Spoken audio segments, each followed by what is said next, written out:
je vous emmène aujourd'hui à Herbray. Petite commune de 3000 habitants, connue notamment pour ses fours à chaud et sa maison d'ouvrier chauffournier. Car oui, ici, il y a très très longtemps, dès 1750, on a fabriqué de la chaux. Et ici encore, on peut découvrir des fossiles trouvés lors de l'extraction des pierres calcaires. Allez, zou, suivez-nous!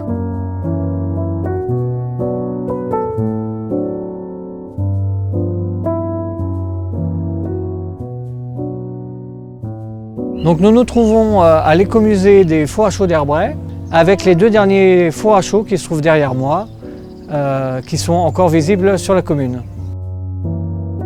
On est sur une vieille chaîne de montagne qu'on appelait la chaîne hercynienne ou encore chaîne varisque.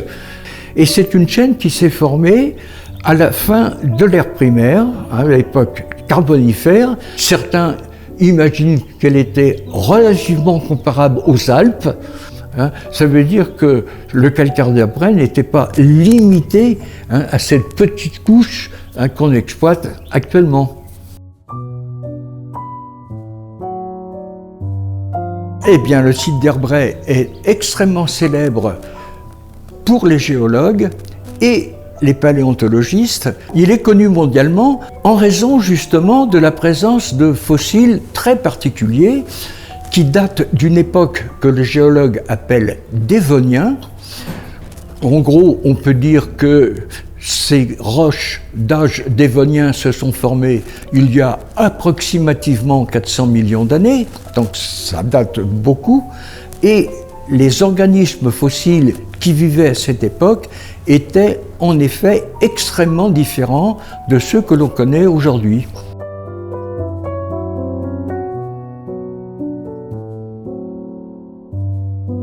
On a trace au XVIIe siècle donc sur la commune de fours à chaud que l'on retrouve dans les archives. Fours à chaud qui était sous la propriété du seigneur de Châteaubriand, le prince de Condé, dit le Grand Condé. Ces fours à chaud existaient donc en lisière de forêt de junier. C'est au XIXe siècle que 5 groupes se sont constitués donc sur la commune qui possédaient à peu près une quinzaine de fours. Ces 5 sociétés se sont fait concurrence pendant pas mal d'années et pour finir, pour survivre, elles se sont regroupées en une seule et même société qui est la Société anonyme des fours à chaud d'Herbray qui a été créée en 1900. La technique c'était donc d'abord faire des tirs de mine donc en carrière. Ensuite, donc, les décoteurs nettoyaient la roche calcaire qui était ensuite taillée par les carriers de la grosseur d'une tête d'homme.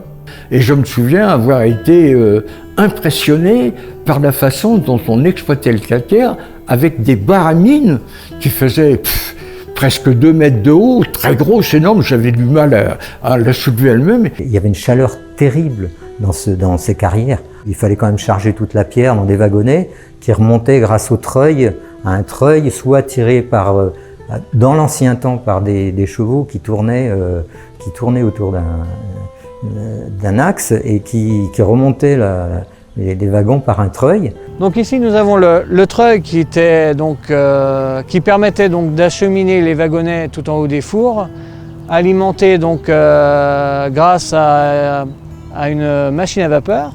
Les wagonnets, une fois rendus en haut des fours, étaient donc acheminés soit sur le premier, soit sur le deuxième four. Et donc la pierre était déposée dans la gueule du four et la pierre qui était déposée donc avait une espérance de vie de 7 jours pour se retrouver en chaux vive en bas du four. Pour obtenir une chaux de bonne qualité, il fallait une proportion de 3 wagons de pierre calcaire pour un wagon de coque. Donc le chauffournier tirait la chaux grâce au havet et l'amenait donc au niveau des grilles. Donc les grilles triaient cette fameuse chaux, donc la chaux en motte et la chaux cendrée. Et ensuite le chauffournier, donc, pour la chaux en motte en tout cas, récupérait cette chaux dans un hectolitre. L'hectolitre, c'est la brouette que vous avez devant vous. Il y avait les gens qui travaillaient au niveau du carreau, là en dessous, au pied des fours, et où il y avait des ateliers, plein d'ateliers, un atelier de charpente, de menuiserie, pour faire les wagons, pour aussi les maisons des ouvriers, hein, aussi, j'imagine. Il y avait même un sabotier, il y avait un forgeron. C'était un vrai village, c'était une petite ville en elle-même, hein.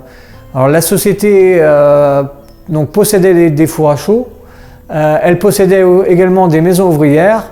L'écomusée qui est ici a été fait dans 3 anciennes maisons ouvrières, donc ce qui prouve l'étroitesse en fait des bâtiments, puisqu'on pouvait compter jusqu'à une dizaine de personnes vivant dans une habitation. Au XVIIIe siècle, la chaux a notamment été utilisée pour ensevelir donc, les corps qui étaient tombés dans les différents combats pendant la période révolutionnaire. La qualité de la chaux herbréenne est incontestable et cette chaux servait à l'amendement du sol principalement dans le milieu agricole, mais aussi était destinée à la construction des maisons. Tout ce qui était donc isolation intérieure était fait à l'aide de la chaux. En 1960, les forges Hennebont ferment leurs portes. Et les forges Hennebont pour la Société anonyme des fours à chaux d'Herbray, c'était un très gros client puisqu'il englobait 60% de la production. L'activité va petit à petit décliner avec l'apparition notamment du béton, sachant que la Société anonyme des fours à chaux d'Herbray, pour finir, ils ont fini à 4 ouvriers. MEAC a été créé en 1963 dans la Marne et en 68 a cherché différents gisements calcaires dans la France et a trouvé avec la famille Le Bossé cette carrière-là qui était, ces fours à chaux qui étaient en vente et a voulu acquérir ce gisement calcaire. À l'époque, ils étaient 30 par four, ils vont sortir 20 tonnes par jour. Nous, actuellement, on va tourner 7 jours sur 7 avec une vingtaine de personnes pour sortir 1000 à 1500 tonnes jour.